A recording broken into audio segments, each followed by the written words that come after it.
Salut à toi. Imagine un instant. Tu te réveilles un matin et tout ce que tu as toujours voulu, ce job de rêve, cette liberté financière, cette confiance en toi, est là, à portée de main. Ça te donne des frissons, non? Mais maintenant, regarde autour de toi. Où en es-tu vraiment? Si tu te sens coincé, si tu te demandes pourquoi tes rêves restent des rêves, cette vidéo va tout changer. Je m'appelle, et dans les 7 prochaines minutes, je vais te donner les clés pour débloquer ton potentiel et vivre la vie que tu mérites. Alors, accroche-toi, et surtout, reste jusqu'à la fin pour une astuce qui a transformé ma vie. D'abord, posons les bases. Pourquoi est-ce qu'on se sent bloqué? La réponse, c'est notre cerveau. Il est câblé pour nous protéger, pas pour nous pousser à prendre des risques. Il y a 10 000 ans, hésiter avant de chasser un mammouth, c'était une question de survie. Aujourd'hui, ce même instinct te fait douter avant d'envoyer un CV, de parler en public ou de lancer ton projet. Ce doute, c'est ce qu'on appelle la résistance intérieure. Steven Pressfield, un auteur célèbre, dit que la résistance est la force invisible qui nous empêche de créer et d'avancer. Et tu sais quoi? Elle ne disparaît jamais. Mais tu peux apprendre à la dompter. Alors, comment on fait? Tout commence par comprendre une vérité simple.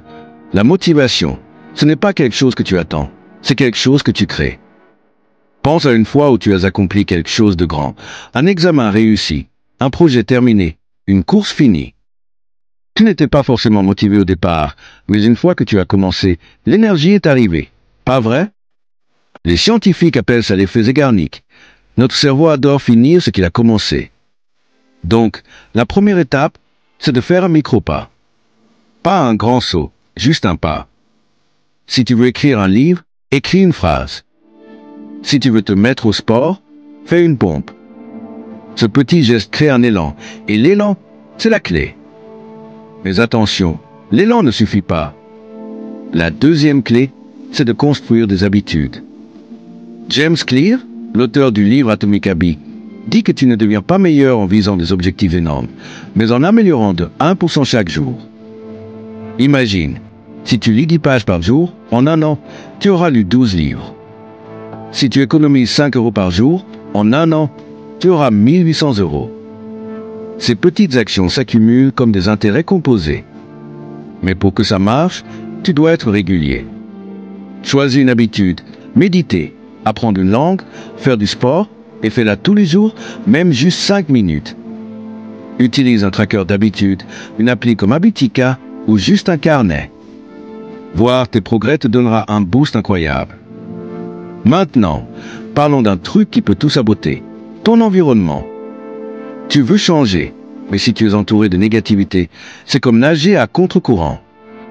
Les études montrent que tu deviens la moyenne des 5 personnes avec qui tu passes le plus de temps. Regarde ton entourage. Est-ce qu'il te pousse à grandir ou te tire vers le bas? Si ton meilleur ami se plaint tout le temps, si tes collègues critiquent tes idées, ça va freiner ton élan. Cherche des gens qui partagent tes ambitions. Rejoins des groupes en ligne, assiste à des événements ou suis des créateurs inspirants sur YouTube. Ton environnement, c'est le carburant de ta motivation. Et si on parlait d'un secret que peu de gens appliquent? La gratitude. Ça peut sembler cliché, mais la science est formelle. Être reconnaissant booste ton bonheur et ta résilience. Une étude de l'université de Harvard a montré que noter 3 choses positives chaque soir pendant 21 jours augmente ton optimisme de 15%. Quand tu te concentres sur ce que tu as, ta santé, ta famille, une nouvelle opportunité, tu changes ta perspective.